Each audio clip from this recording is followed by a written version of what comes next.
not too long ago, I reacted to a video. I believe it was titled British SAS versus U.S. Navy SEALs. Now I'm going to be checking out British SBS, Special Boat Service, versus U.S. Navy SEALs. You know, I just want to know a little bit about SBS anyway, so let's check that out. I told you those savages couldn't be trusted.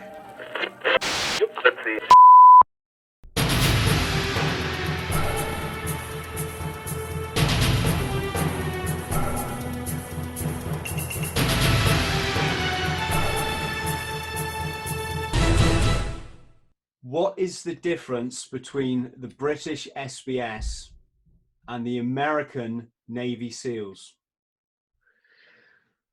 Whew. And who's best?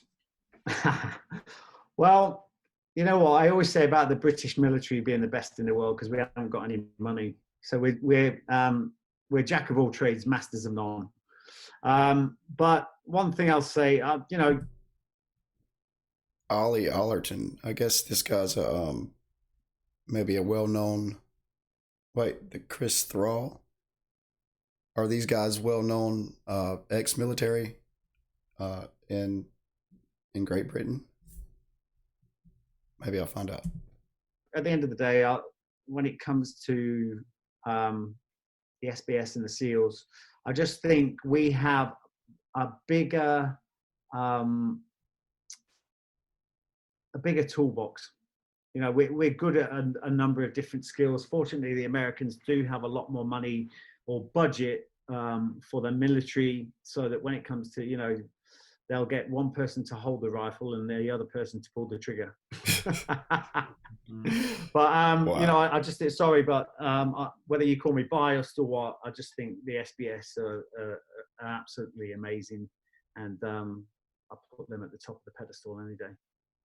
Well, I was talking to somebody the other day, SBS, and they said they hadn't done the dive course, which I was really surprised about. They'd gone straight out to the Middle East, basically, and they'd started the dive but hadn't finished it. I was really sorry guys, I have to mention I watched like a 3-minute clip of I believe it's a show you guys have mentioned to me a lot, British SAS, Who Dares Wins. I think that's the name of the show. What do you guys think about that show? Maybe interested in checking that out and throwing it on YouTube. So anyway, sorry guys. Yeah, I just think they started the dive but hadn't finished it. I was really yeah, I just think a lot of that's just because of circumstances, isn't it? I think there's quite a lot of people that they join the SBS, and because of the demand out in Afghan and various other theatres, I just don't think they had time to do that. So although they joined the SBS, and you know, it is quite a specialist skill, the SBS. It's not to say we don't, you know, we obviously can do everything we do on land anyway, but our specialist skill is waterborne operations and insertion. But you know, in a theatre that's not demanding that, then what are you going to do? Stick people on a dive course or get them out into the war zone as quickly as possible to support the other lads. So okay, so apparently part of the SBS training is a dive course, being special boat service. Obviously, if there's no real life situations right now dealing with, you know, any combat on the water, I guess maybe they're saying, we'll hold off on the diving training so we can get these guys on the front lines ASAP. Is that what I'm hearing? I believe that's what I heard. I think that was just circumstantial, and I certainly know there's a few people saying.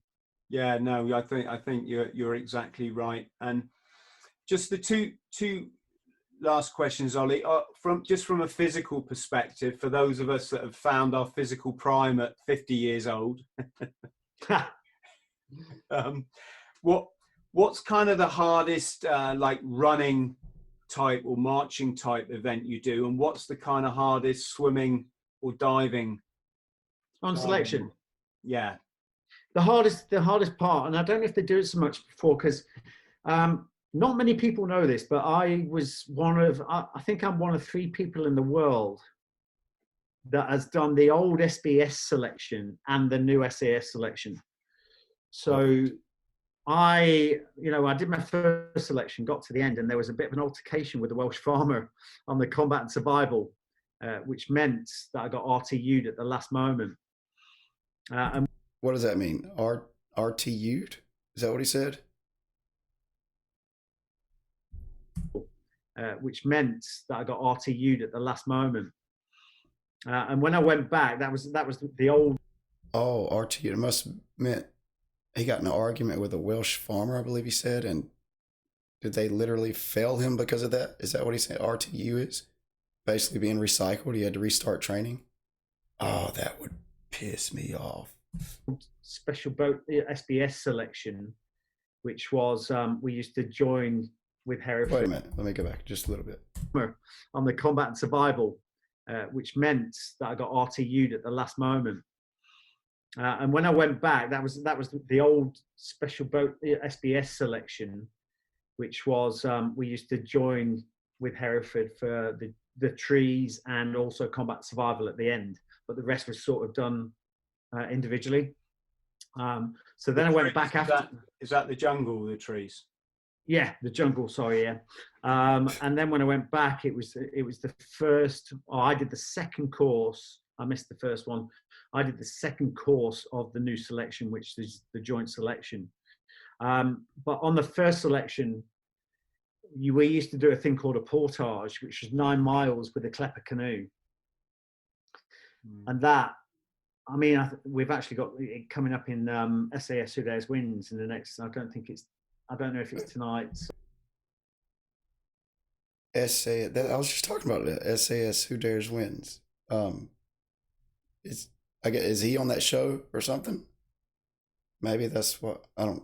On Monday or whether it's next week, but it's coming up anyway. But basically, that is where you split the bones of the canoe. It's a 2-man military canoe, a klepper, that you take all the bones out, which is the wood parts. Someone carries that, and someone else carries the skin. And you had to carry that for 9 miles. I think that's probably the hardest march I've ever done because the weight was just insane amount of weight on your shoulders. And then what was it? The swimming was the other question about. Yeah. To be honest, you didn't. I mean, you had to be a good swimmer, but really, it's showing a level of swimming ability when you're on selection. I mean, the hardest swims we did were surface swims when we actually joined the SBS. I mean, you would do a few K surface swim, and also, some of the ops dives you did. Some of the, you only use diving in the SBS as a means of transport, as a means of transit. You're 3 meters below the surface thereabouts on a rebreather at night, usually just following the compass board to target. And some of those were absolutely hideous, but the surface, subsurface was actually easier than doing the surface swims. You do 5K surface swim. It's just hideous.